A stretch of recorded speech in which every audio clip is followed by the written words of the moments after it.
What if thought was no longer private silence? What if mind became a shared signal? Not spoken, not written, but transmitted directly.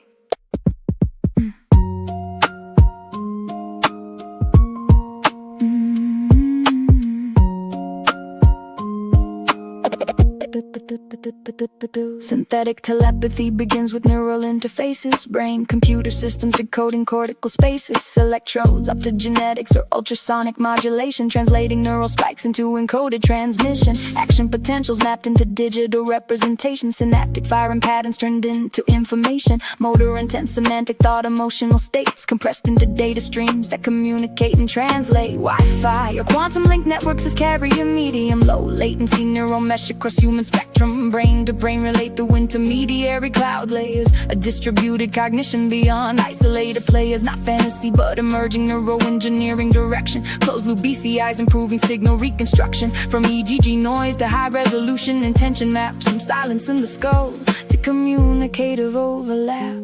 Oh, neural link in the air, thoughts traveling everywhere between my mind and yours.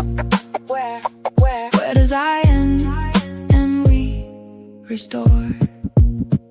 Yeah, decoding language before speech is formed, predictive neural models where intention is stored, semantic compression through deep learning layers, reconstructing meaning in remote receivers, brain emulation nodes acting as intermediates, filtering cognitive noise, stabilizing discrete states, emotional balance tagging each transmitted signal, so empathy becomes digitally serial, latency becomes cognition's new boundary line, millisecond shaping shared mental design, two brains synchronizing impartial coherence, a new form of presence beyond physical appearance, but precision raises complexity in interpretation. A thought is not always a clean translation, context encoded in biology, memory, sensation, hard to compress, subjective in a narration.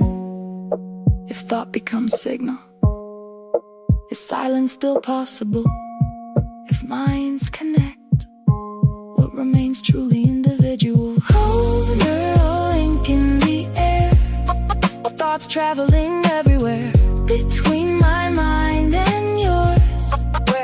Where does I end and we restore? Identity once lived behind neural privacy, a sealed interior defining individuality. But if cognition flows through shared channels, the self becomes distributed across multiple handles. Is I the origin of thought, or its boundary? If my idea forms in your mind simultaneously, who owns the intention? Who experiences the source? Does authorship survive in a shared cognitive course? Language becomes optional, distortion reduced, misunderstanding minimized, meaning introduced. But ambiguity, one source of creativity, may decline when thoughts arrive already aligned in design. A collective mind could emerge in phases, a network consciousness across human spaces. But would it enhance empathy or dissolve the edge that makes each perspective uniquely pledged? Communication without words could heal isolation, restore connection in fragmented populations, mental illness support through shared understanding, direct empathy streams emotionally expanding. But who controls the neural infrastructure layer?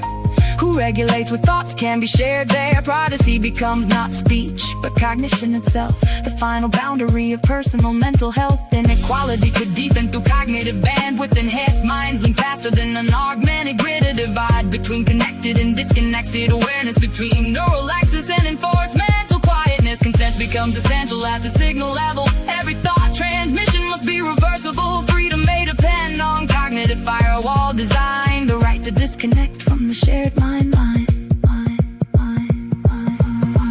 Oh, neural link in the air, thoughts traveling everywhere between my mind and yours. Can we connect without losing our core? If minds can speak without sound or space, do we become closer or lose our private place?